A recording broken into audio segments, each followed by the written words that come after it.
Well, it's great to be here. I'm very honored to be at this center, as a matter of fact. This was Dr. Kennedy Schultz Center. I'm an old international person. I grew up under him. It also was Reverend Gagne, Paul Gagne's church, and now you've got Dr. David Alt and Penelope as a music director. I mean, how magnificent this is. And this is a foundational church for our teaching and our movement. It truly is. Dr. Kennedy came via Raymond Charles Barker, who was one of my great teachers, and just he really epitomized his time in the movement by being president of Religious Science International at the time and developing and building the way that he did. You also have this wonderful man, David Aurelio, who I personally... I travel around a lot and I see a lot of churches, and what we need to do is have about 400 of him, somebody like him in every church. Honest to God. It's absolutely magnificent. You know, I am the spiritual leader for our organization, and that seems to have been my ministry for the last, 15 years, I guess. I was president for religious science before that and vice president before that. It goes on and on. The key, though, is that this has never been my ministry, or my calling has never been an organization. My ministry and my calling has always been awakening humanity to its spiritual magnificence and helping create a world that works for everyone. And the chalice that we have, that we call Centers for Spiritual Living right now, is merely a chalice that holds the contents that is the easiest for me to work with at this particular point. It really is not about the chalice, it's about the contents that I'm most interested in. And the contents are you, our centers, our practitioners, our ministers. And so it's really vitally important for me to recognize and acknowledge that. I sit on several other boards and I do several other things, and mostly working around New Thought, and primarily the calling is the same, which is to create a world that works for everyone.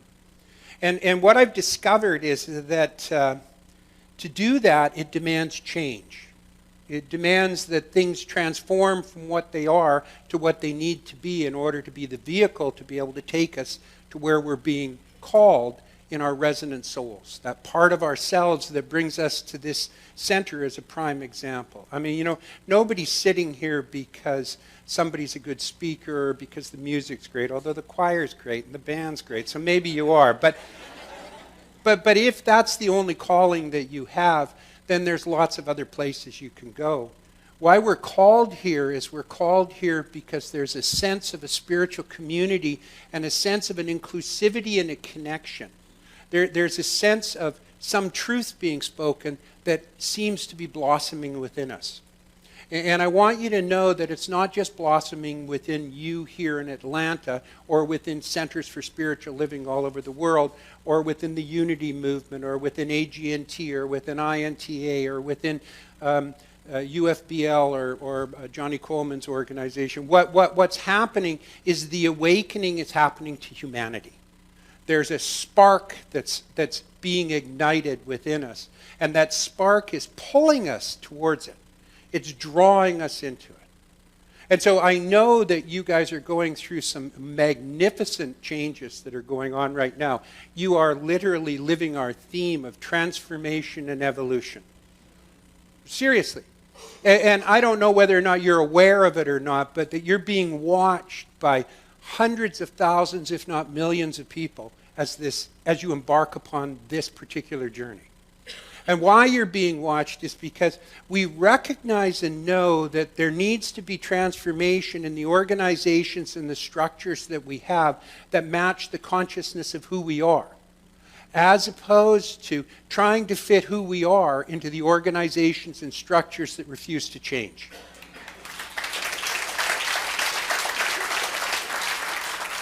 So we awaken to a realization. And the realization is that as we change our minds, so the outer appearance changes. And if that outer appearance is unwilling to change, then we will not be able to stay, and we will not be able to continue to evolve and transform within the confines of what's put before us. And so what I find myself here in Atlanta at this wonderful center is I find a center that I know has evolved dramatically over the last 30 years, and I've seen it. And I recognize the diversity and the inclusion that exists here. I recognize the movement that is taking it out of a denominational movement into a worldwide movement. It's really stepping out and it's saying, you know, I don't care where you come from. I don't care what your past was. I don't care what you used to believe. What I care is that we are together and we are in an evolutionary cycle that is awakening a new way of being in this that we call spiritual community. And that new awakening, that new being is something that is being not enforced upon us. It's not pushing us to do it, especially not in this crowd. What it's doing is it's pulling us to go to that resonant space and place that we've always been already. It's the natural way. Unfortunately, it also is natural to kind of say, whoa, I don't want, no, that's uncomfortable. I don't want to do that. That sounds tough. That sounds hard. That sounds challenging. I don't want to face that part. I don't want to transform that part. I don't want to change that part. I don't want to awaken to that part. What I want is things to look like they used to look like.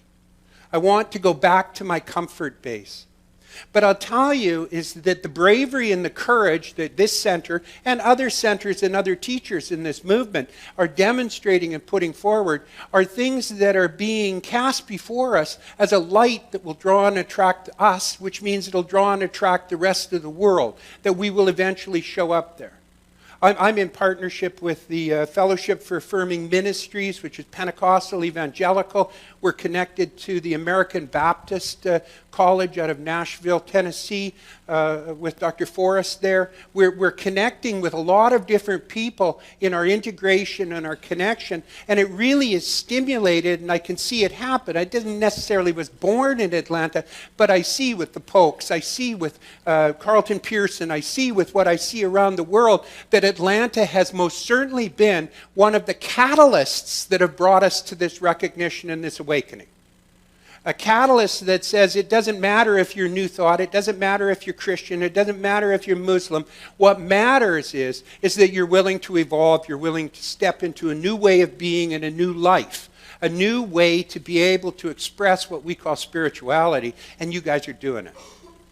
And I'll tell you what you're doing for our movement, for Centers for Spiritual Living, and for all of the New Thought movements that we're connected to that are watching. And I'll tell you why people are watching. You know, when Hannibal crossed the Alps, he said it was impossible to cross the Alps. You'd never get through to the other side. And so Hannibal, trying to figure out how to make it happen because they had to move quickly in order to be able to survive, what he did was he put in front of him 2 miles, 5 miles, 10 miles, people who built large bonfires. And they built those bonfires so that the people who were trekking over, the elephants could find, so that they, as they moved, what they would do is they would see the light off in the distance, and they'd head towards the light. And they'd keep tromping towards the light, and as soon as they thought they were going to get there, the fire would move to 5 miles further out, so that they had to go again and again and again and again and again. And that's how he got his army across the Alps. So I share with you what you're doing here in Atlanta in this Center for Spiritual Living is you are building a bonfire for the rest of our movement to be able to march towards and go towards.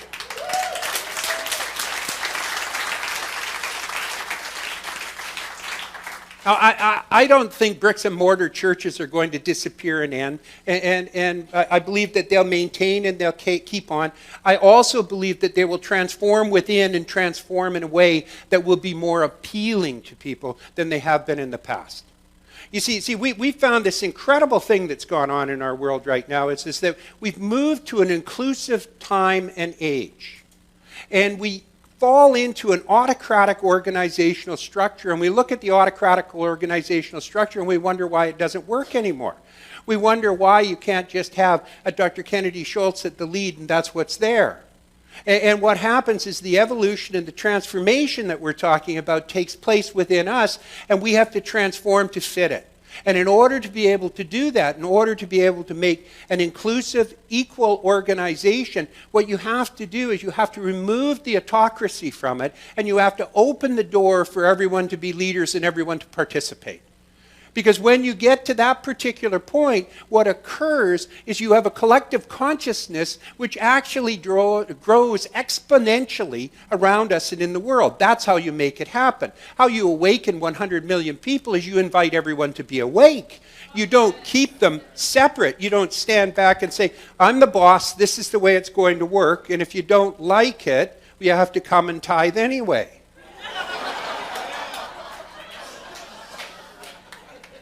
So when you write your checks today, just remember, I'm not the boss, but you still come and tithe anyway because you've got a personal responsibility to do it, because that's what's called upon.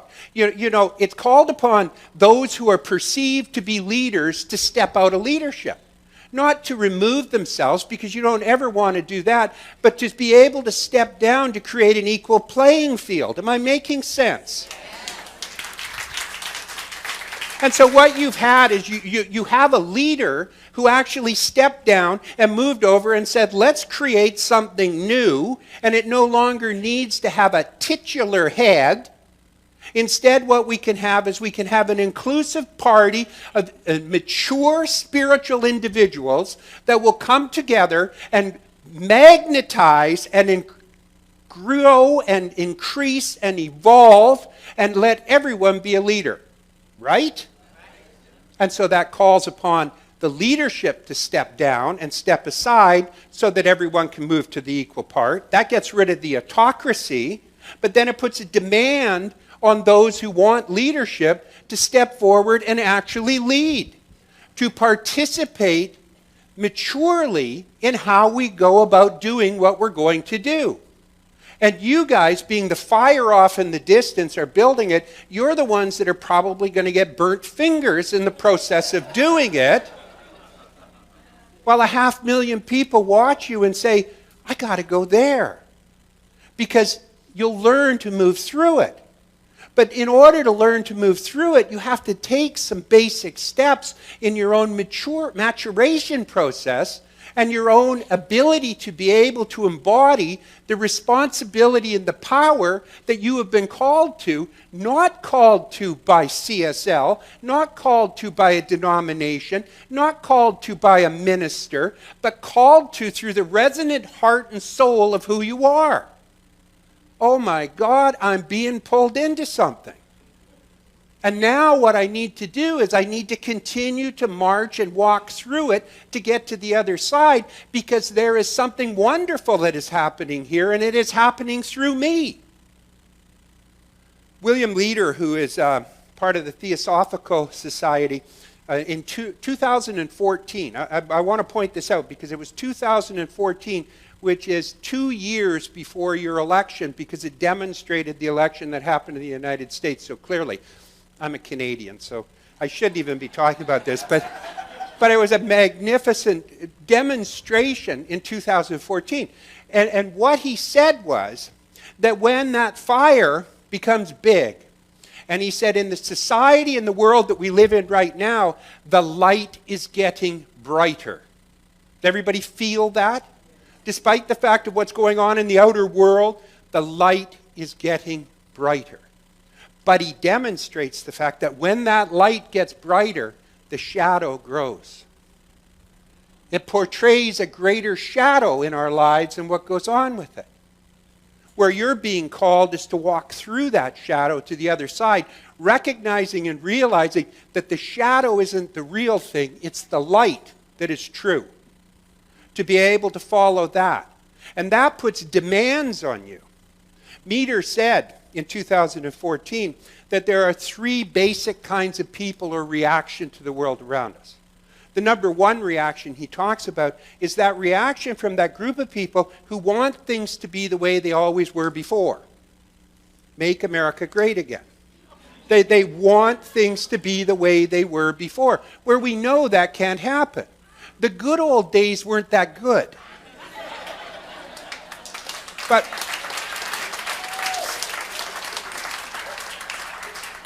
But he said that those people, through their own consciousness and through their own realization, and oh, by the way, each part that I'm going to talk about right now belongs to each of us. There's a part of me that does not want to change from the autocratic way of being. Why the hell would I want that? I'm the spiritual leader of the whole organization.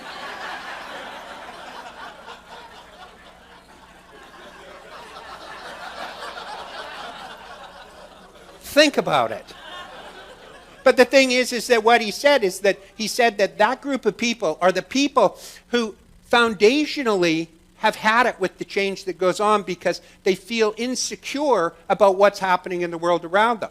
And the insecurity comes from the realization and the recognition that in 1952, when I was born, a family looked one way.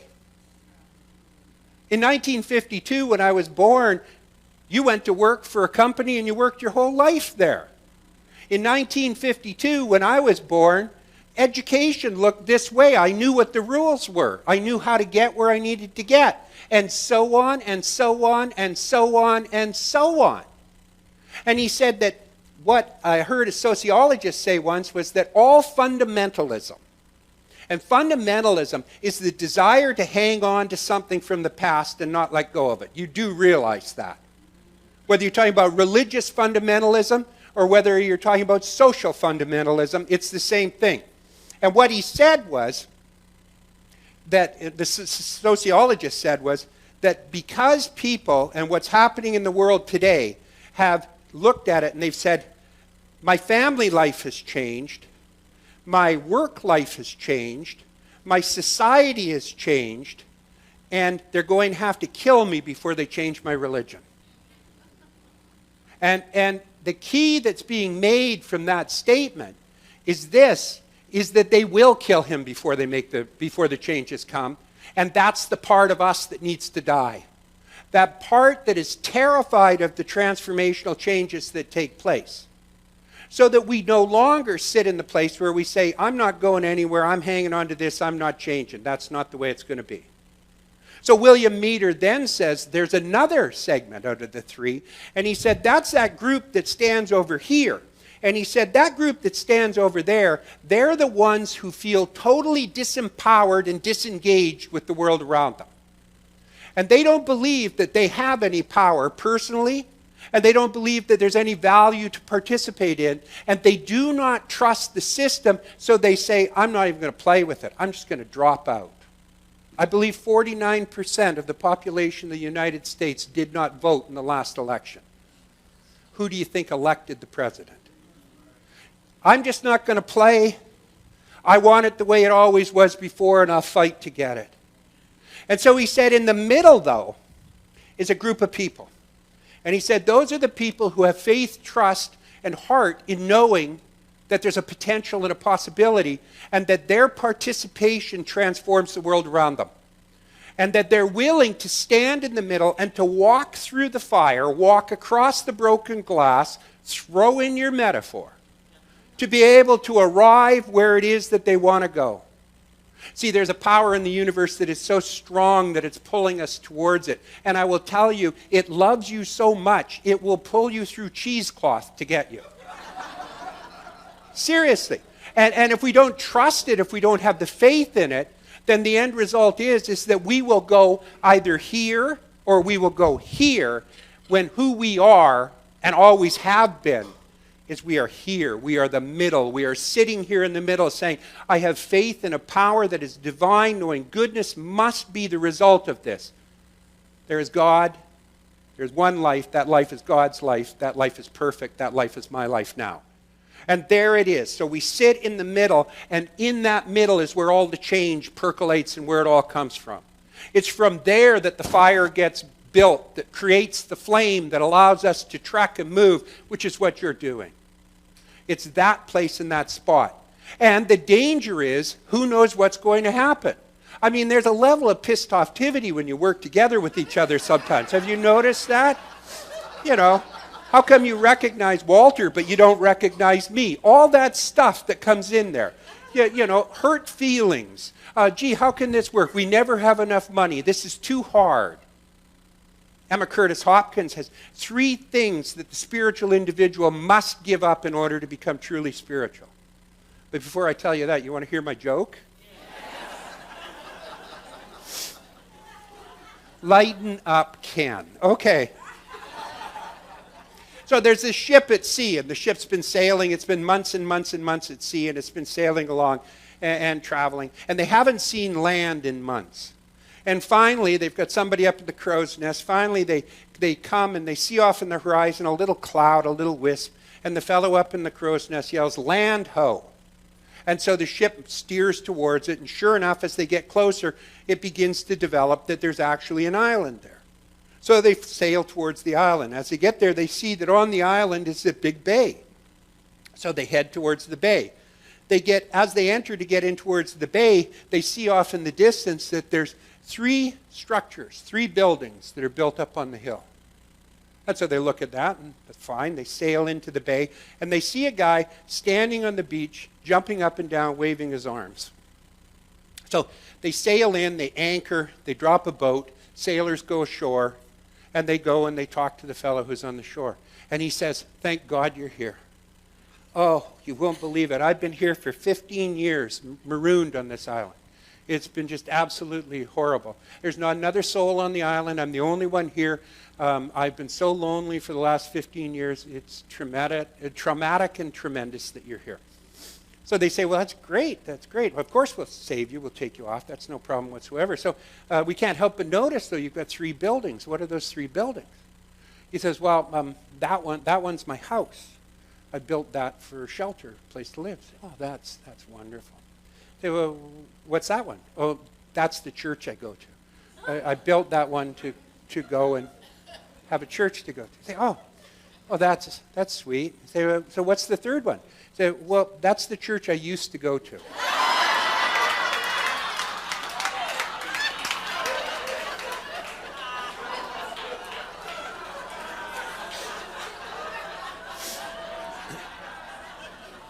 So we see that has become part of our popular culture, that it's even a joke.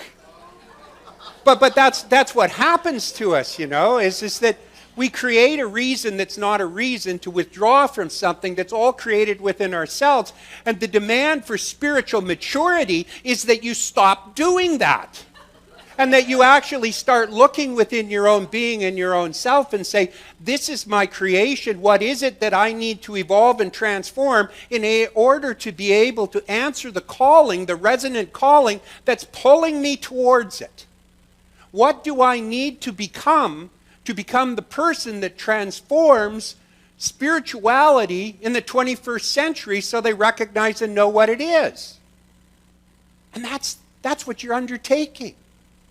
So Emma Curtis Hopkins says there's 3 things you need to surrender in order to be able to become a spiritual leader and person. The first thing she said is you need to surrender willfulness. Now, you know what willfulness is. I know you do. I know what willfulness is.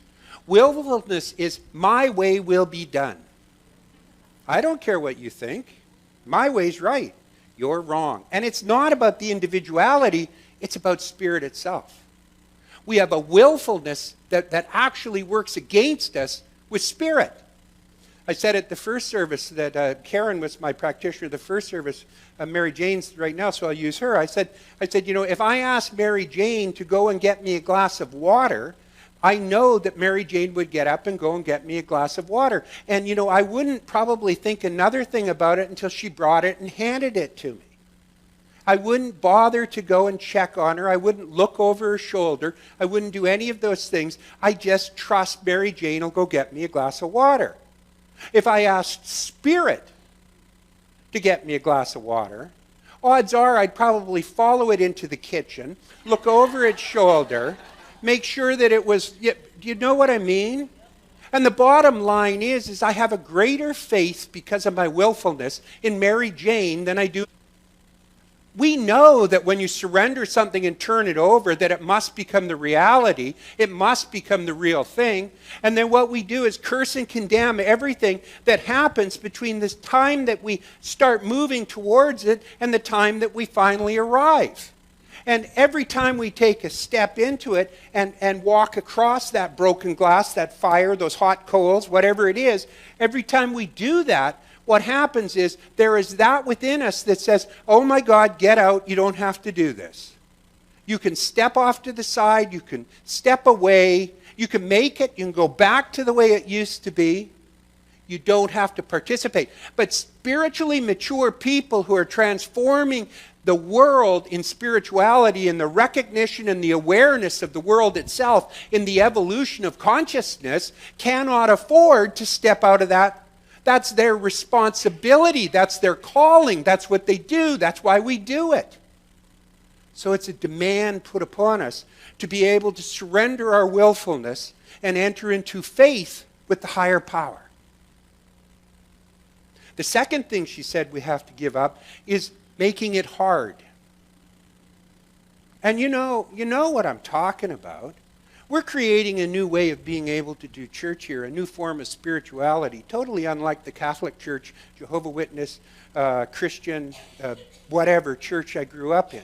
What we're doing is we're creating something new and we're creating something fresh, and it must be so hard to create it. This must be such a challenge. You guys must be working so hard to be able to create this new idea. And these are the concepts and the beliefs. I'll tell you, when I built my church in Kelowna, my wife and I went up to visit, and Kelowna was my hometown.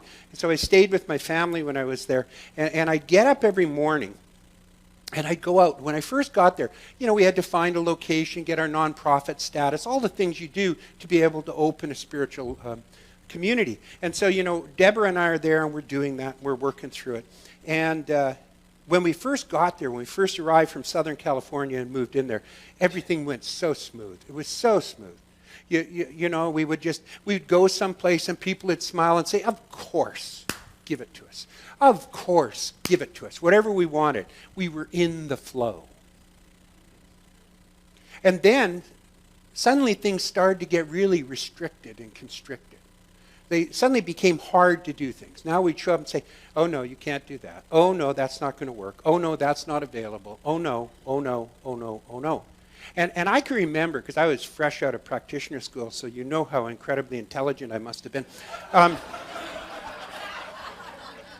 And spiritual. And anyway, I was right there. So what happened was I began to think, and I'd go for drives and I'd say, what is it in my consciousness that is stopping this, that is slowing this process down? And so I'd grind through that. And one day I'm driving in my car, and this realization came to me, is that my parents and my brothers and my sisters were saying things like this to me.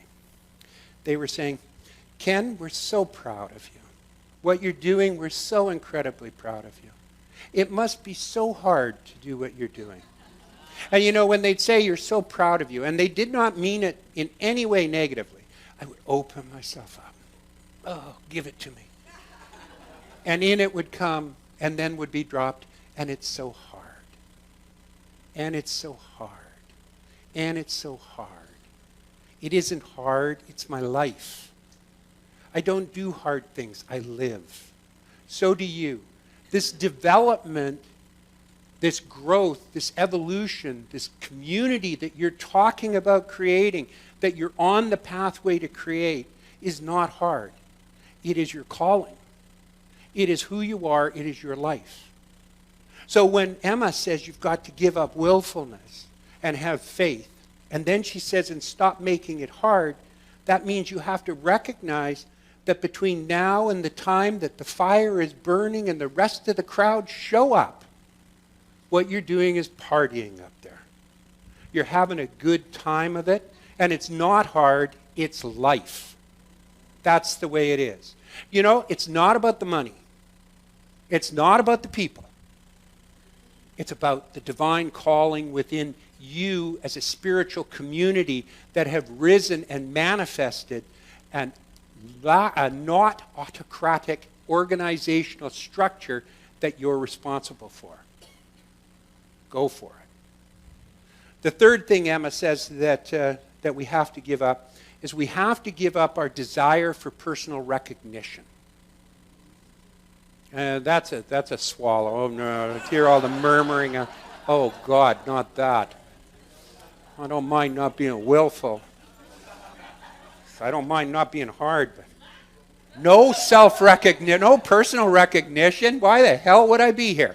And what that means, though, is that you have to understand that you're part of a collective consciousness. Not just sitting in this room right now, and oh, by the way, not just sitting in this state, and oh, by the way, not just sitting in this country, sitting all over the world. What you are is a leader in the consciousness movement, and that you are a part of it. And that there is no recognition that is not about you, and there is no recognition that is about someone else, unless you purport or choose to make it so by creating your old stuff and bringing your old stuff and dancing it in front of you. And saying, I got hurt because they didn't know my name. I got hurt because they recognized all the volunteers but missed me. I got hurt, I got hurt, I got hurt, I got hurt. Spiritually mature people do not do that. I got to tell you, I did the whole, not by myself, I didn't do it all by myself, but I was one of the architects of the integration of United and International, which some of you might never have heard of, and others probably want to take me out back and beat me up, and others say, oh, that must have been so hard. And the answer is yes to all of them. Where was I going with that? Oh, I know what it is. To do it, what needed was a change of culture. Culture, Fred, you remember. What was needed was a change of culture. And so the culture needed to be this way. I worked for 10 years saying, we should integrate, we should integrate, we should integrate, we should integrate, we should integrate. 7 years in, I would have people come to me and say, I've been thinking, I think we should integrate. And my answer was, damn, that's a good idea. We should that's a good idea. I'm going to start telling people that. We should integrate. We should integrate. 250,000 people. Nowadays, when you hear them speak, they're all responsible for the integration. And that's because we transformed the culture. What we did is we changed the mind at the heart instead of trying to do it at the head. We snuck in the back door, because you don't change culture with a hammer. And what you're going to find in the experience, which is so joyful and so much fun, of building the fire, which is attracting the rest of the New Thought movement to a new way of having spiritual community, what you're going to find when you take the world into a new way of embracing spirituality, what you're going to discover is everybody's already doing it, and probably they don't recognize that you're a part of it, and so therefore, as the song goes, do it anyway. Do it anyway. You have been blessed with an invitation from the soul. You have been called to do some magnificent work deep within you. It might not be all of you, but the core, the seed exists out there. And you've been called by God to be able to perform. Everything that has happened, everything that has taken place, everything that has brought you here, from Dr. Kennedy right through to Dr. David, every single thing that this living idea in the mind of God has drawn and attracted to it, has brought you to this place. You sitting in that seat, not the person next to you. Don't nudge them with your shoulder and say, he's talking about you. I'm talking about you. And what it's done is it's brought you to this place and this point in time where you are being called to grow and to expand for the goodness of life. And I bless you for being able to do it.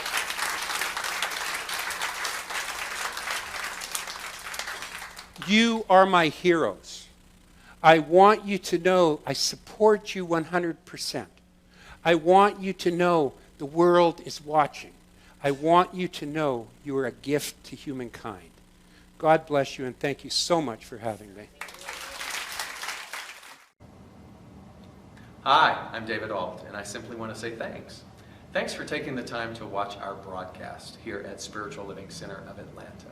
We have a vision, And that vision is to reawaken all to their spiritual magnificence.